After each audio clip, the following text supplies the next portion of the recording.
Good morning students. நீண்ட இடைவெளிக்கு பிறகு இணைய வழியில் சந்திப்பதில் மிகவும் மகிழ்ச்சி. இன்றைக்கு நாம் 7ஆம் வகுப்பு சமூக அறிவியல் பாடத்தை பற்றி நம்ம என்ன பார்க்க போறோம். இந்த சமூக அறிவியல்ல 3 விதமான தொகுதி இணைச்சப்படுது பிரிக்கப்பட்டுள்ளது. 1 வரலாறு, 2 புவியியல், 3 குடிமியல்.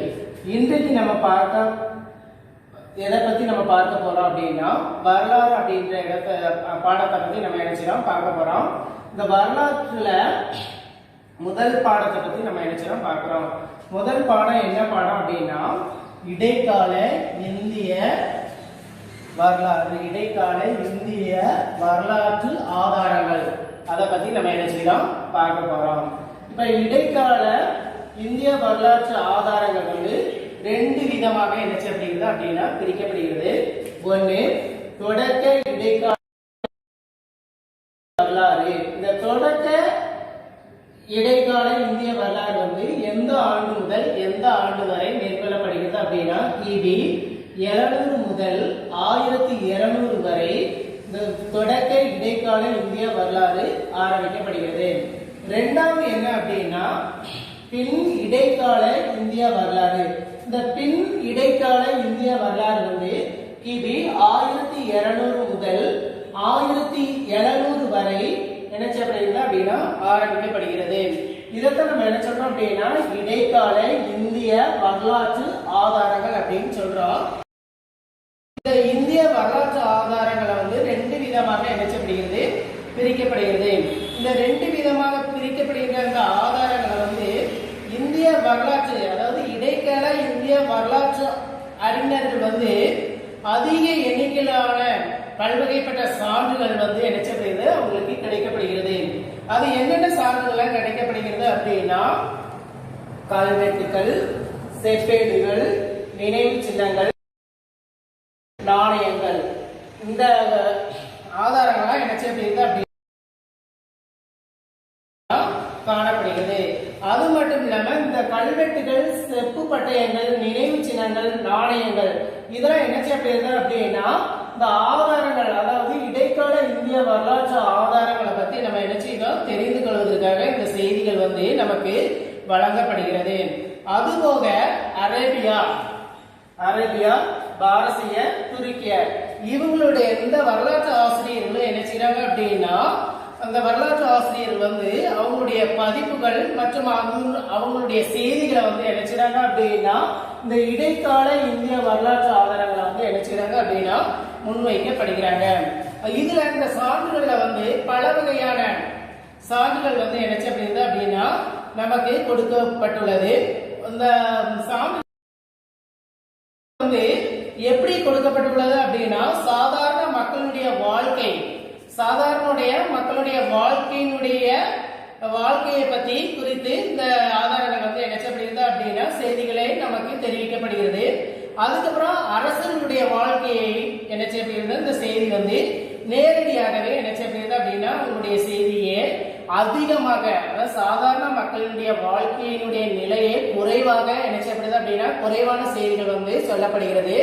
ஆனா அரசர்களுடைய செய்திகளை நேரடியாக அதிகமாக என்ன செய்யப்படுகிறது அப்படின்னா அவங்களுடைய ஆதாரங்களை என்ன செய்யப்படுகிறது மேற்கொள்ளப்படுகிறது. இதுல அரசர்களுடைய சாதனையை பத்தி என்ன செய்யப்படுது அப்படின்னா அவங்களுடைய கருத்துக்களும் அவங்களுடைய நிகழ்வுகளையும் என்ன செய்யப்படுது அப்படின்னா கூறப்படுகிறது. இதுல இந்த இந்திய வரலாற்று நம்ம தெரிந்து கொள்வதற்காக பலதரப்பட்ட ஆதாரங்கள் நமக்கு என்ன செய்யப்படுகிறது அப்படின்னா முன்வைக்கப்படுகிறது. அதுபோல இந்த ஆதாரங்களை நம்ம எடுத்துக்கிட்டோம் அப்படின்னா வரலாற்று ஆசிரியர்கள் அல்லது அவங்களுடைய கடமைகள் எப்படி காணப்படுகிறது அப்படின்னா அந்த வரலாற்று ஆசிரியர்கள் எப்படி அவங்களுடைய ஆதாரங்களை கூறணும், அவங்களுடைய கடமைகளை எப்படி செய்யணும் அப்படின்னா அவுரங்கசீப்பினுடைய அவை கலவர், இந்த அவை புலவர்கள் என்ன செய்றாங்க காணப்படுறாங்க. அவங்க அதுல ஒருவர் யாரு உண்மையாக இருக்கிறாங்க அப்படின்னா ஹாபி கானின் என்பவர் உண்மையாக என்ன செய்றாங்க காணப்படுகிறாங்க. அவங்க அவங்களுடைய கடமையை அரசுக்கு எப்படி இருக்க வேண்டும் அப்படின்னு அந்த இதை என்ன செய்றாங்க சொல்றாங்க. அதுல 1 விஸ்வாச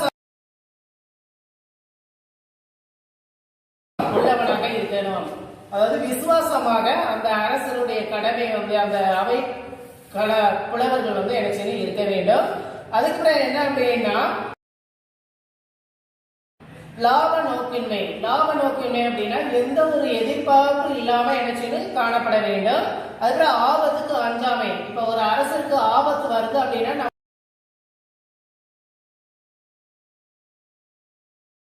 நம்முடைய உயிரை கூட என்ன செய்யணும் கொடுத்து அவங்கள காப்பாற்றணும். அதுதான் என்னது ஆபத்துக்கு அஞ்சாமை. அதுதான் ஒருதலை பட்சமாக இருத்தல் கூடாது. அதாவது என்ன அப்படின்னா அதாவது அவை பெரியவை இவன் சின்னவன் அப்படின்னு என்ன செய்யக்கூடாது இருக்கக்கூடாது. அதுதான் விருப்பு வெறுப்பின்றி இருத்தல். விருப்பு இந்த அரசர் எனக்கு பிடிக்காது, அந்த அரசர் இப்ப நம்ம ஸ்டூடெண்ட்லாம் நீங்க சொல்றீங்களா ஆசிரியர் இந்த கணக்கு டீச்சர் எனக்கு பிடிக்காது, வரலாறு ஆசிரியர் பிடிக்கும், அதுக்கப்புறம் ஆங்கில ஆசிரியர் பிடிக்காது அப்படின்னு சொல்லலாம். அந்த மாதிரி விருப்பு வெறுப்பின்றி என்ன செய்யக்கூடாது இருக்கக்கூடாது.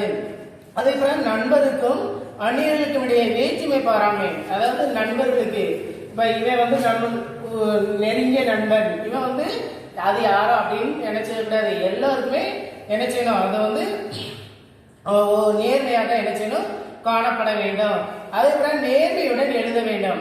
நேர்மையுடன் அப்படின்னா இந்த ஆவணங்கள் அந்த ஆதாரங்களை வந்து என்ன செய்யணும் அப்படின்னா இது அரசரா இருந்தாலும் சரி, அது தாழ்ந்தவன் உயர்ந்தவனா இருந்தாலும் சரி, அதை வந்து என்ன செய்யணும் அப்படின்னா அவங்களுடைய கொள்கையை வந்து நேர்மையாக என்ன செய்யணும் எழுத வேண்டும். இதைத்தான் அவுரங்கசீப் அவைக்கலவர் ஹாபிகானின் என்பவர் வந்து அவருடைய கூற்று என்ன சொல்லப்படுகிறது அப்படின்னா அரசர்களுக்கு அவங்களுடைய வரலாற்று ஆசிரியருடைய கடமை எப்படி இருக்கணும் அப்படின்னு நினைச்சாங்க சொல்றாங்க.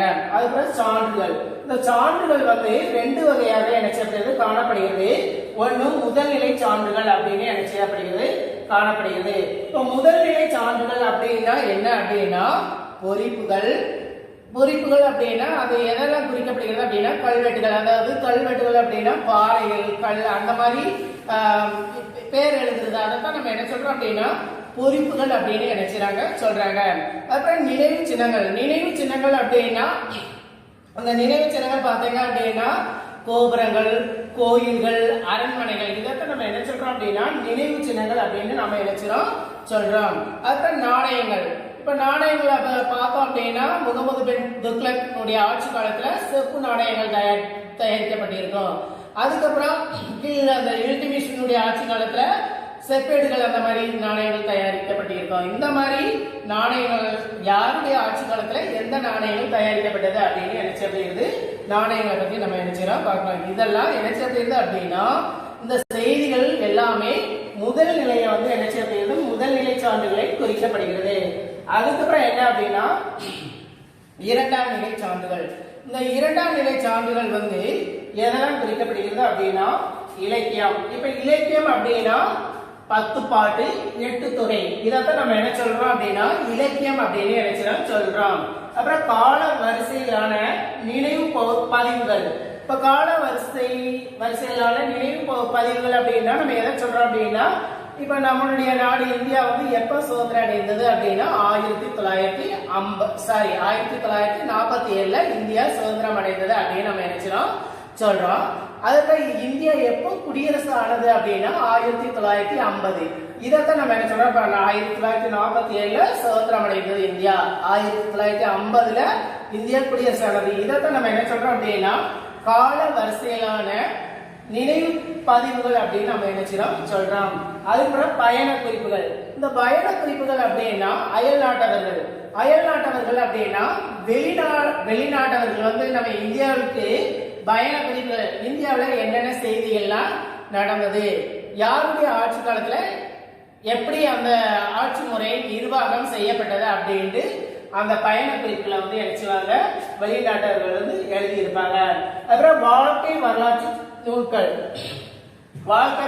நூல்கள் அப்படின்னா இந்த வாழ்க்கை வரலாற்று நூல்கள் என்னென்ன நூல்கள்லாம் காணப்படுகிறது அப்படின்னா இப்ப நம்முடைய வாழ்க்கை இப்ப என்னுடைய வாழ்க்கை நான் எடுத்துக்கிட்டோம் அப்படின்னா அதை நம்ம என்ன சொல்றோம் என்னுடைய வாழ்க்கை வரலாற்று நான் இந்த வருஷத்துல பிறந்தேன், நான் இந்த வருஷத்துல திருமணம் எனக்கு ஆயிடுச்சு அப்படின்னு நம்மளுடைய வாழ்க்கை வரலாற்றை பத்தி நம்ம என்ன செய்வோம் எழுதுறதுதான் வாழ்க்கை வரலாற்று நூல்கள் அப்படின்னு நினைச்சாங்க சொல்றாங்க.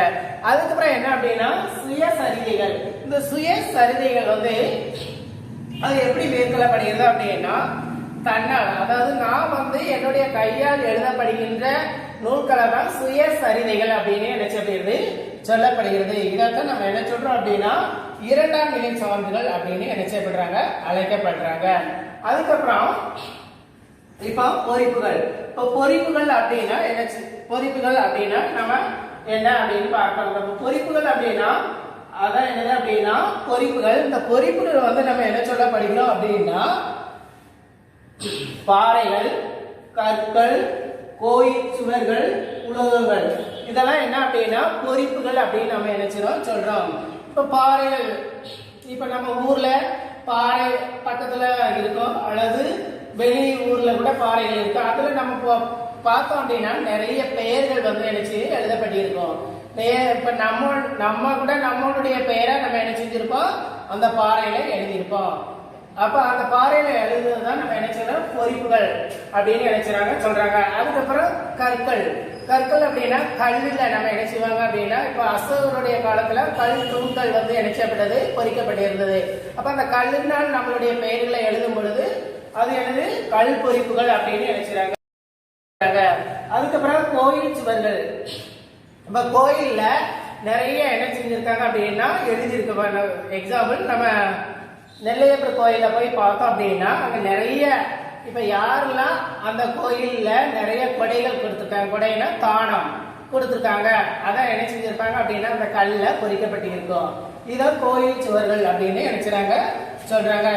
இது எப்படி காணப்படுகிறது அப்படின்னா கடுமையான மேற்பரப்புல இருந்து இந்த பொறிப்புகள் வந்து என்ன செய்யப்பட்டிருக்கு, எழுதப்பட்டிருக்கு. கடுமையான அப்படின்னா கடுமையான அந்த மேற்பரப்புல இந்த பெயர்கள் பூரா என்ன செய்யப்பட்டிருக்கு, பொறிப்புகள் எழுதப்பட்டு இருக்கு.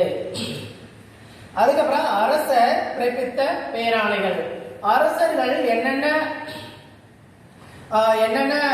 பேராணைகள்லாம் பிறப்பித்து சொன்னாங்களோ அதெல்லாம் என்ன செய்யப்படுகிறது அப்படின்னா இந்த பாறைகள், கற்தூண்கள், கோயில் சுவர்கள் எல்லாம் என்ன செய்யப்படுறதுக்கு அப்படின்னா எழுதப்பட்டு இருக்கிறது. அதுக்கப்புறம் என்ன அப்படின்னா அவங்க கொடுத்த கொடைகள், அதாவது என்ன அப்படின்னா கொடைகள் அப்படின்னா தானம். யார் யாருக்கு என்ன தானம் கொடுக்கப்பட்டுள்ளது, யார் யாருக்கு அந்த தானங்கள் வந்து வழங்கப்பட்டுள்ளது, யார் அந்த தானத்தை கொடுத்தாங்க, யார் அந்த தானத்தை வாங்க. தானம்னா கொடுக்கிறது, அதை நம்ம என்ன செய்ய கொடுத்தாங்க அப்படின்ட்டு என்ன செய்றாங்க, அதை வந்து என்ன செய்யப்படுது, அந்த பொறிப்புகளை பொறிக்கப்பட்டு இருக்கும். அதுக்கப்புறம் அந்த போர் வீரர்களுடைய நினைவு சின்னங்கள் அதெல்லாம் என்ன செய்யப்படுது அப்படின்னா அந்த பொறிப்புகளை வந்து பொறிக்கப்பட்டு இருக்கும். அதுக்கப்புறம் இப்ப பொதுவாக நம்ம எடுத்துக்கிட்டோம் அப்படின்னா இந்த பொறிப்புகள் வந்து எங்க சிறப்பாக காணப்படுகிறது அப்படின்னா, அதாவது நிறைய அதிகமா கொடுக்கப்பட்ட அந்த கொடை தானங்களை பத்தி என்ன செய்யப்படுது அப்படின்னா நிறைய சிறப்பாக அங்க வந்து என்ன செய்யப்படுகிறது, வழங்கப்படுகிறது. அதுக்கப்புறம் அந்த கொடைகள் வழங்கப்பட்டதை குறிக்கும் பட்டயம் வந்து என்ன செய்யப்படுது அப்படின்னா சட்டபூர்வமான ஆவணங்களை எந்த ஒரு ஐயப்பாடுகளுக்கு இடமில்லாத மதிப்பினை வந்து என்ன செய்யப்படுதுன்னா கொண்டுள்ளது. அதாவது அந்த தானங்கள் அதிகமா கொடுக்கின்ற அந்த தானங்கள் யார் அந்த தானத்தை கொடுத்தாங்க, யார் அந்த தானத்தை வாங்கினாங்க, அவங்களுடைய சட்டப்பாடு அந்த சட்ட பூர்வமாக என்ன செய்யப்படுது அப்படின்னா அந்த ஆவணங்கள் அப்படின்னா பத்திரங்கள், அந்த பத்திரத்துல என்ன செய்யப்படுது எழுதப்பட்டு இருந்தது. அதுக்கப்புறம் 13ஆம் நூற்றாண்டுல நம்ம எடுத்துக்கிட்டோம் அப்படின்னா இஸ்லாமிய பாரசீகத்தினுடைய நடைமுறைகளினுடைய காரணமாகவும் செப்பு பட்டயங்கள் விலை அதிகமாக என்ன செய்யப்பட்டது அப்படின்னா காணப்பட்டிருந்தது. அதாவது என்ன அப்படின்னா 13ஆம் நூற்றாண்டுல அங்க வந்து என்ன செய்யப்பட்டது அப்படின்னா இஸ்லாமிய பாரசீகத்தின் நடைமுறையில என்ன காணப்பட்டிருந்தது அப்படின்னா செப்பு பட்டயங்கள். அந்த செப்பு பட்டயங்கள் வந்து அதிகமான விலைக்கு என்ன செய்யப்பட்டது அப்படின்னா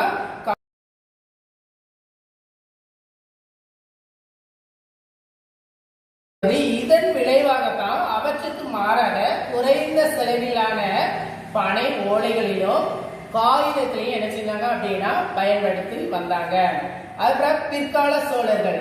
இந்த பிற்கால சோழர்களை நம்ம பார்த்தோம் அப்படின்னா அந்த பிற்கால சோழர் காலத்துல 10 முதல் 13ஆம் நூற்றாண்டு வரை என்ன செய்யப்பட்டது அப்படின்னா பல செப்பு பட்டயங்கள் வந்து கொடை ஆவணங்களில் இருந்து என்ன செய்யப்பட்டது கொடுக்கப்பட்டுள்ளது. அது யார் யாருக்கு கொடுக்கப்பட்டுள்ளது அப்படின்னா இந்து, பௌத்தம், சமண சமயத்தை சேர்ந்த தனிப்பட்ட குருமார்களுக்கோ அல்லது துறவிகளுக்கோ புகழ்பெற்ற மனிதர்களுக்கோ என்ன செய்யப்படுது அப்படின்னா அந்த கொடைகள் வந்து பதிவு செய்யப்பட்டு இருந்தது. அதுக்கப்புறம் இந்த கொடை வழங்கியவர், கொடை பெற்றவர், இவங்க வந்து இவங்களுடைய செய்திகள் வந்து என்ன செய்யப்படுது அப்படின்னா விரிவாக, அதாவது நிறைய என்ன செய்யப்படுகிறது அப்படின்னா சொல்லப்படுகிறது. கொடை யார் கொடுத்தாங்க, யார் வாங்கினாங்க, அவங்களுடைய செய்திகள் தான் என்ன செய்யப்படுகிறது அப்படின்னா அதிகமா சொல்லப்படுகிறது. அதுக்கப்புறம் என்ன அப்படின்னா அதுக்கப்புறம் முதலாம் ராஜேந்திர சோழனின் அந்த கொடை யாரு கொடுத்தாங்க, யார் வாங்கினாங்க அப்படின்ட்டு அதிகமா அவங்களுடைய சிறப்பு கவனத்தை வந்து எடுக்கப்படுது அப்படின்னு சொல்லப்படுகிறது. அதுக்கப்புறம் முதலாம் ராஜேந்திர சோழன் இவங்க வந்து திருவிழாகாடு அப்படின்ற செப்பேடுகள் மூலமாக இணைச்சப்படுகிறது அப்படின்னா அந்த கொடைகளை பற்றி சொல்லப்படுகிறது. அதுக்கப்புறம் என்ன அப்படின்னா சுந்தர சோழனுடைய அன்பின் செப்பேடுகளும் இது இணைச்சப்படுகிறது அப்படின்னா அந்த கொடை தானத்தினுடைய வள்ளல் வந்து இவங்களை வந்து இணைச்சப்படுகிறது அப்படின்னா குறிக்கப்படுகிறது. அதுக்கப்புறம் காஞ்சிபுரம் மாவட்டம் உருத்திரமேரு என்னும் ஊரில் உள்ள கல்வெட்டு. இப்ப காஞ்சிபுரத்துல போய் நம்ம பார்த்தோம் அப்படின்னா உருத்திரமேரூர் அப்படின்ற ஊரை போய் நம்ம பார்த்தோம் அப்படின்னா அதுல ஒரு கல்வெட்டு பதிச்சிருக்கோம். அந்த கல்வெட்டுல போய் நம்ம பார்த்தோம் அப்படின்னா அந்த கிராமத்தினுடைய நிர்வாகத்தை பத்தி என்ன செய்யப்படுகிறது அப்படின்னா அங்க தெரிவிக்கப்படுகிறது. அதுக்கப்புறம் இந்த சோழர்களால் வழங்கப்பட்ட பல்வகை நிலக்குடைகள் வந்து என்ன செய்யப்படுதுன்னா காணப்படுகிறது. சோழர் காலத்தில் வழங்கப்பட்ட பல்வகைப்பட்ட நிலத்தானங்கள் வந்து என்ன செய்யப்படுது அப்படின்னா அங்க நம்மளால் அறிந்து கொள்ள முடிகிறது. அந்த நிலத்தானங்கள் என்னென்ன நிலத்தானங்கள்லாம் யார் யாருக்கு கொடுக்கப்பட்டுள்ளது அப்படின்னு சொல்லியிருக்கிறாங்க. இப்ப பிராமணன் அல்லாத உடைமையாளர்களுக்கு சொந்தமான நிலங்கள் வந்து வேளாண் வகை சார்ந்ததாக என்ன செய்யப்படுகிறது சொல்லப்படுகிறது. இது ஒன்றில் கேட்பாங்க, கவனமா பாருங்க. பிராமணன் அல்லாத உடைமையாளர்களுக்கு சொந்தமான நிலங்கள் வந்து யாருக்கு கொடுக்கப்பட்டுள்ளது அப்படின்னா அந்த சொந்தமான நிலங்கள் பிராமணன் அல்லாதவர்களுக்கு வேளாண் நிலம் வந்து என்ன செய்யப்பட்டது அப்படின்னா கொடுக்கப்பட்டுள்ளது. அப்புறம் பிராமணருக்கு கொடையாக வழங்கப்பட்ட நிலங்கள், பிராமணனுக்கு வந்து கொடையாக வழங்கப்பட்ட நிலங்கள் எது அப்படின்னா பிரம்மதேயம் அப்படின்ற ஒரு அந்த இதை வந்து என்ன செய்யப்பட்டது அப்படின்னா கொடுக்கப்பட்டுள்ளது. அதுக்கப்புறம் கல்வி நிலையங்களை பராமரிப்பதற்காக வழங்கப்பட்ட நிலங்கள் என்ன அப்படின்னா சாலபோகம். இந்த கல்வி நிலையங்களை பராமரிப்பதற்கான நிலங்கள் வந்து சாலபோகம் அப்படின்ற நிலங்கள் வந்து என்ன செய்யப்பட்டது வழங்கப்பட்டுள்ளது. அப்புறம் கோயிலுக்கு கொடையாக வழங்கப்பட்ட நிலங்கள், கோயிலுக்கு இப்ப நம்ம ஊர்ல எல்லாம் பார்த்தோம் அப்படின்னா நான் இந்த கோயிலுக்காக இந்த நிலத்தை கொடுத்தேன் அப்படின்னு சொல்லுவாங்க. அந்த மாதிரி என்ன செய்யப்படுது அப்படின்னா கோயிலுக்கு கொடையாக வழங்கப்பட்ட நிலத்தை வந்து தேவதானம் அப்படின்னு என்ன செய்யப்படுறாங்க சொல்லப்படுறாங்க. அப்புறம் சமண சமய நிறுவனங்களுக்கு கொடையாக அளிக்கப்பட்ட நிலங்கள் வந்து பள்ளி சந்தம். இந்த சமண சமய நிறுவனங்களுக்காக கொடையாக வழங்கப்பட்ட நிலங்கள் என்ன அப்படின்னா பள்ளி சந்தம் அப்படின்ற இதை வந்து என்ன செஞ்சாங்க வழங்கி வந்தாங்க. அதுக்கப்புறம் என்ன அப்படின்னா நினைவு சின்னங்கள். நினைவு சின்னங்கள் அப்படின்னா நமக்கு என்னென்ன நினைவு சின்னங்கள்லாம் காணப்படுகிறது அப்படின்னா கோயில்கள், அரண்மனைகள், மசூதிகள், கல்லறைகள், கோட்டைகள், கோபுரங்கள், ஸ்தூபிகள், இது எல்லாமே என்ன அப்படின்னா நினைவு சின்னங்களை தான் என்ன செய்யப்படுகிறது அப்படின்னா குறிக்கப்படுகிறது. அதுபோக டெல்லி சுல்தான்களுடைய ஆட்சி காலத்துல புது வகையான கட்டிட கலையை வந்து என்ன செய்றாங்க அப்படின்னா உருவாக்கி இருந்தாங்க அல்லது அறிமுகம் செய்திருந்தாங்க. அந்த மாதிரி அறிமுகம் செய்த அந்த டெல்லி சுல்தான்களுடைய ஆட்சி காலத்துல அறிமுகம் செய்த கட்டிடக்கலைகள் என்ன அப்படின்னா அந்த நினைவு சின்னங்கள் என்ன அப்படின்னா வளைவுகள். அதாவது வளைவா இப்ப நம்ம மசூதியில போய் பார்த்தோம் அப்படின்னா அங்க நேரா என்ன செஞ்சிருக்க மாட்டாங்க, கட்டியிருக்க மாட்டாங்க, வளைவா என்ன செஞ்சிருப்பாங்க கட்டியிருப்பாங்க. அதுக்கப்புறம் நம்ம பார்த்தோம் அப்படின்னா ஒடுங்கிய வடிவ கோபுரங்கள், அதாவது குறுகிய வடிவ கோபுரங்கள் அந்த மாதிரி என்ன செஞ்சிருப்பாங்க அப்படின்னா இந்த கலைகளை கட்டியிருப்பாங்க. அப்புறம் குவி மாடங்கள். குவி மாடங்கள் அப்படின்னா நம்ம தஞ்சாவூர் கோயிலை பார்த்தோம் அப்படின்னா இந்த குவி மாடங்கள் வந்து என்ன செய்யப்படுது அப்படின்னா இருக்கும். அந்த குவி மாடங்கள் வந்து என்ன செய்யப்படுது காணப்படுகிறது. இந்த கலைகள் எல்லாம் யாரு அறிமுகம் செய்தாங்க அப்படின்னா டெல்லி சுல்தானியர்கள் வந்து என்ன செஞ்சாங்க அறிமுகம் செய்தாங்க.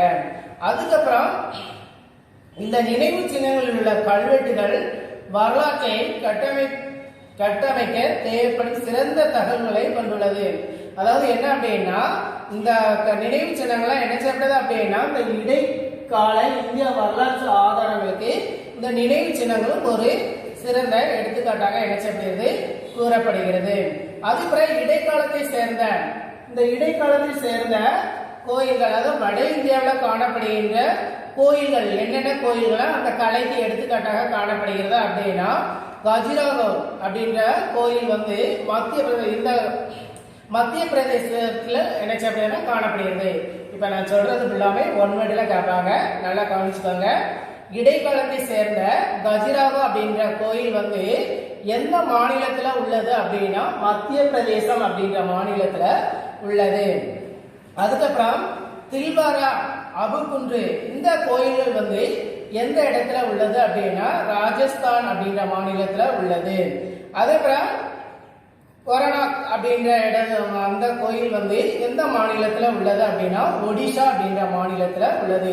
இதெல்லாம் வட இந்தியாவில் சமயத்தை மையமாக கொண்ட பண்பாட்டினுடைய பரிமாண வளர்ச்சியை இதை புரிந்து கொள்வதற்காக என்னச்சு அப்படின்னா அப்படின்னா இந்த கோயில்கள் வந்து என்னச்சு அப்படின்னு கலைகள் வந்து காணப்படுகிறது. அதுக்கப்புறம் நம்ம தமிழ்நாட்டில், அதாவது தமிழ்நாட்டில் பிற்கால சோழருடைய ஆட்சி காலத்துல நம்ம பார்த்தோம் அப்படின்னா எந்தெந்த கோயில்கள்லாம் அதுக்கு அடையாள சின்னமாக காணப்படுகிறது அப்படின்னா, தஞ்சாவூரில் உள்ள பெரிய கோயில்கள், அந்த தஞ்சாவூர்ல பெரிய கோயில் இருக்கு. அது எந்த கோயில் அப்படின்னா பிரகதீஸ்வரர் ஆலயம். இந்த ஆலயம் வந்து இணைச்சப்படுது அப்படின்னா பிற்கால சோழருடைய காலத்துல இணைச்சப்படுது அப்படின்னா இந்த கோயில்கள் கட்டப்பட்டுள்ளது. இது தமிழ்நாட்டினுடைய அடையாள சின்னமாக இணைச்சப்படுகிறது காணப்படுகிறது. அதுக்கப்புறம் கங்கை கொண்ட சோழாபுரம், தாராசுரம் இந்த கோயிலை இணைச்சப்படுது அப்படின்னா தமிழ்நாட்டில் உள்ள அடையாள சின்னமாக இணைச்சப்படுகிறது மேற்கொள்ளப்படுகிறது. அதுபோக 15ஆம் நூற்றாண்டுல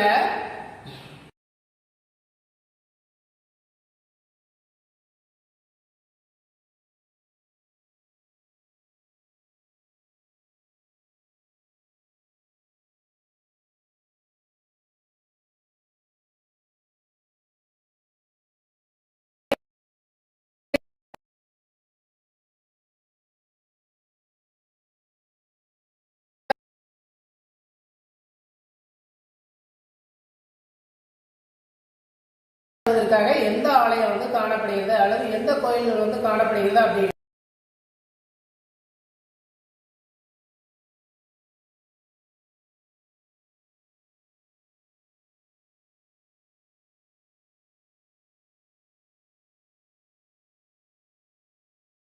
கம்பில் உள்ள வித்ரா விருப்பாஷா அப்படின்ற கோயில் வந்து இணைச்சப்படுகிறது அப்படின்னா காணப்படுகிறது.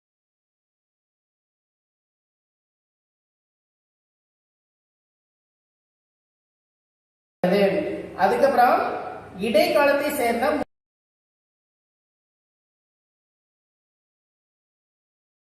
மசூதிகள் என்னென்ன மசூதிகளா காணப்படுகிறது அப்படின்னா குவாத்,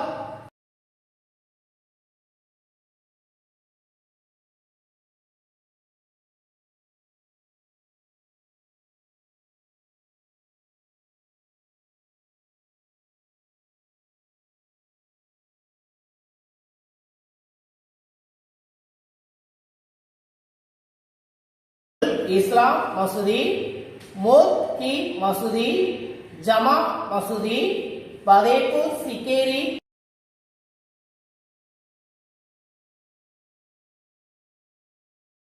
தர்கா இந்த கோயில்ல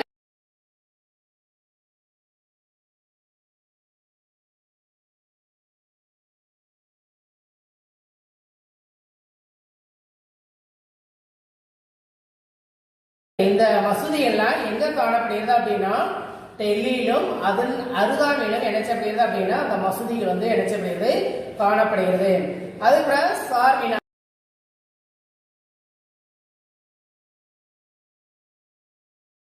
இந்த சார்மினார் மசூதியும் இணைச்சப்படுகிறது அப்படின்னா காணப்படுகிறது. இது எந்த மாநிலத்துல காணப்படுகிறது அப்படின்னா ஹைதராபாத் அப்படின்ற மாநிலத்துல காணப்படுகிறது. இதெல்லாம் இடைக்கால இந்திய வரலாற்று ஆதாரங்களுடைய முக்கிய மசூதியாக இணைச்சப்படுகிறது மேற்கொள்ளப்படுகிறது. அதுக்கப்புறம் கோட்டைகள், எந்தெந்த கோட்டைகள்லாம் முக்கியமான கோட்டைகளாக காணப்படுகிறது அப்படின்னா ஆக்ரா கோட்டை, சித்தூர்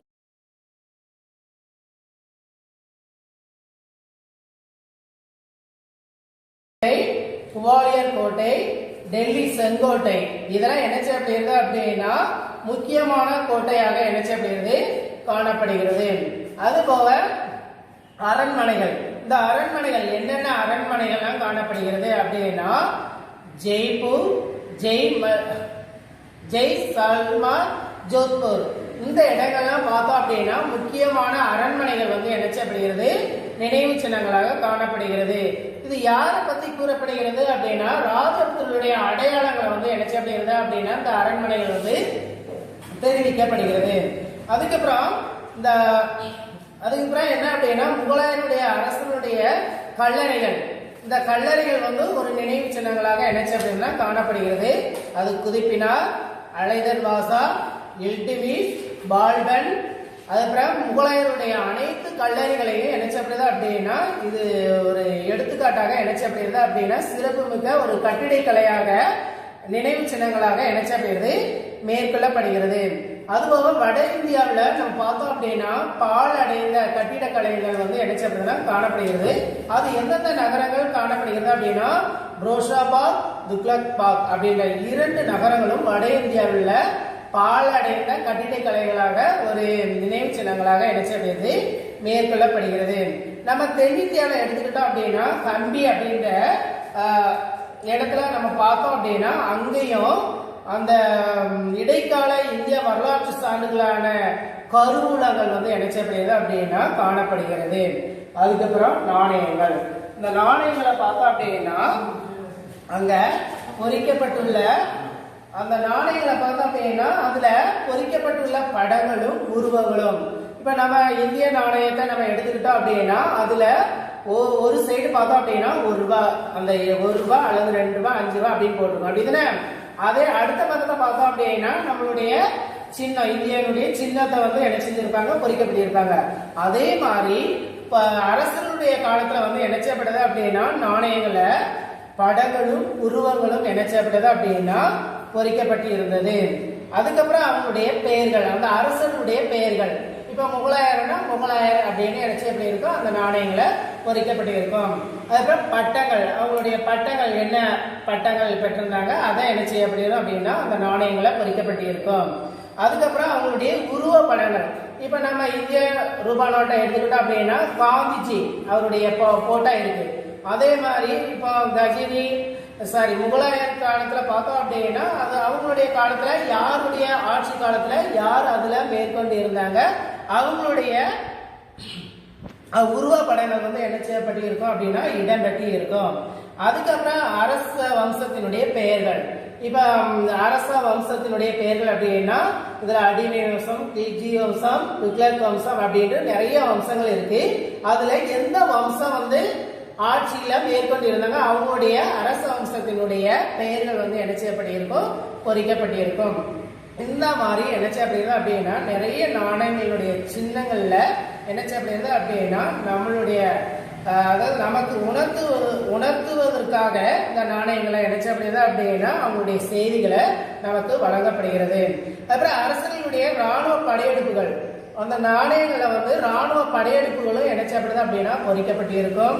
அதுக்கப்புறம் வணிக தொடர்புகள் எந்த நாட்டில இருந்து எந்த நாட்டு வரைக்கும் அவங்களுடைய தொடர்புகள் வாணிப தொடர்பு இருந்தது அப்படின்னு அந்த நாணயங்களை பொறிக்கப்பட்டு இருக்கும். அதுக்கப்புறம் சமய நம்பிக்கை, அவங்க எந்த சமயத்தை மேற்கொண்டு வந்தாங்க, ஹிந்துவா முஸ்லீமா அல்லது பௌத்தமா அப்படின்னு நினைச்சுவாங்க அந்த நாணயங்களை பொறிக்கப்பட்டு இருக்கும். இந்த மாதிரி நாணயங்களை பொறிக்கப்பட்டு இருக்கிறதுல என்ன செய்யப்படுது அப்படின்னா காணப்படுகிறது. அதுக்கப்புறம் முகமது கோரி தன் வெளியிட்ட தங்க நாணயத்தின் பெண் தெய்வமான லட்சுமியின் வடிவத்தை பதித்து தனது பெயரையும் என்ன செஞ்சாரு அப்படின்னா பொறிக்க செய்திருந்தார். அதாவது என்ன அப்படின்னா முகமது கோரி என்பவர் வந்து என்ன செய்றாரு அப்படின்னா ஒரு நாணயத்தை வெளியிடுறாரு. அந்த நாணயம் என்ன அப்படின்னா தங்க நாணயம். அந்த தங்க நாணயத்துல ஒரு தெய்வத்தினுடைய வடிவத்தை வந்து என்ன செய்றாரு அங்க வந்து இடம்பெறுகிறாரு. அந்த தெய்வம் வந்து பெண் தெய்வமாக என்ன செய்யப்படுதுன்னா காணப்படுகிறது. அந்த பெண் தெய்வத்தினுடைய பெயர் என்ன அப்படின்னா லட்சுமி அப்படின்ற வடிவத்தை, பெண் தெய்வமான லட்சுமியின் வடிவத்தை என்ன செய்றாரு அப்படின்னா அந்த நாணயங்களை பதித்து அவருடைய பெயரையும் அந்த நாணயத்துல என்ன செய்றாரு பதிவு செய்யப்படுகிறாரு. இது ஒன்வேடில கேட்பாங்க, பார்த்துக்கோங்க சரியா. அடுத்து இந்த நாணயம் வந்து இந்த நாணயம் வந்து என்ன அப்படின்னா தொடக்க கால துருக்கிய படையெடுப்பாளர், அதாவது மத விஷயங்களில் இந்த துருக்கிய படையெடுப்பாளர்கள் வந்து மத விஷயங்கள்ல வந்து நினைச்சாங்க அப்படின்னா தாராள தன்மையுடன் நினைச்சிருந்தாங்க அப்படின்னா நடந்து கொண்டாங்க. அதாவது மதம் சமயத்துடன் நினைச்சிருந்தாங்க அப்படின்னா தாராள தன்மையுடன் வந்து நினைச்சிருந்தாங்க நடந்து கொண்டாங்க அப்படின்னு அதுல உணர்த்தப்படுகிறது. அது மட்டும் இல்லாம அவங்களுடைய சாத்திய கூறுகளையும்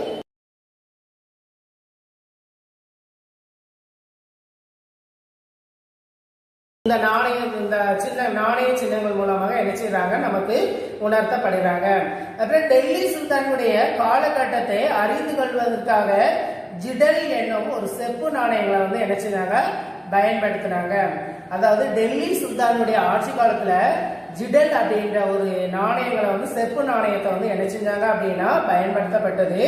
அதுக்கப்புறம் இல்டிமிஷ் அறிமுகம் செய்த டாங்கா எனப்படும் வெள்ளி நாணயங்கள், அதாவது டெல்லி சுல்தானுடைய ஆட்சி காலத்துல வந்து அவங்க அறிமுகம் செய்த நாணயம் எது அப்படின்னா ஜிடல் என்னும் செப்பு நாணயத்தை என்ன செஞ்சாங்க அப்படின்னா அறிமுகப்படுத்தினாங்க. அதுக்கப்புறம் இல்டிமிஷ் என்பவர் வந்து என்ன செய்றாரு, எந்த நாணயத்தை அறிமுகம்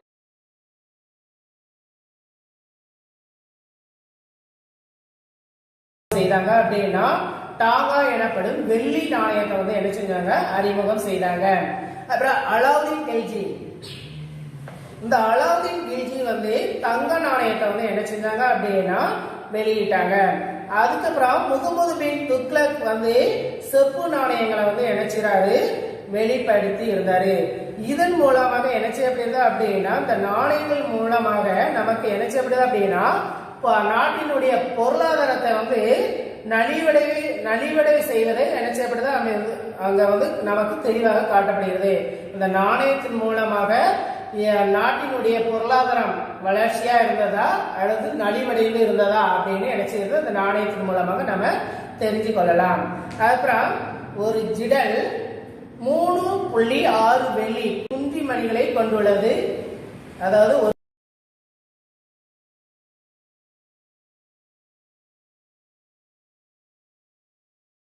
அப்படின்னா 3.6 அப்படின்னு நினைச்சாங்க. அந்த ஜிடல் ஒரு ஜிடலுடைய குன்றிமணிகளை வந்து 3.6 அப்படின்னு நினைச்சாங்க சொல்லப்படுகிறது. அப்ப 48 ஜிடல் வந்து ஒரு வெள்ளி டாங்காவை கொண்டுள்ளது. இந்த 48 ஜிடல் வந்து எத்தனை அப்படின்னா ஒரு வெள்ளி டாங்காவை வந்து நினைச்சது அப்படின்னா சொல்லப்படுகிறது. அது ஒன்வேல கேட்பாங்க. அதாவது ஒரு ஜிடல் வந்து 3.6 வெள்ளி குன்றுமணிகளை கொண்டுள்ளது. அது வந்து 48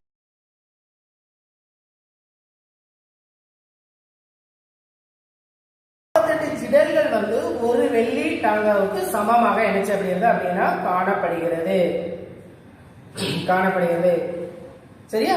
இப்போ இந்த பாடத்துல இதுவரைக்கும் நம்ம பார்த்திருக்கோம். நாளைக்கு இதனுடைய தொடர்ச்சியை நம்ம என்ன செய்யலாம் பார்க்கலாம். சரியா? ஓகே.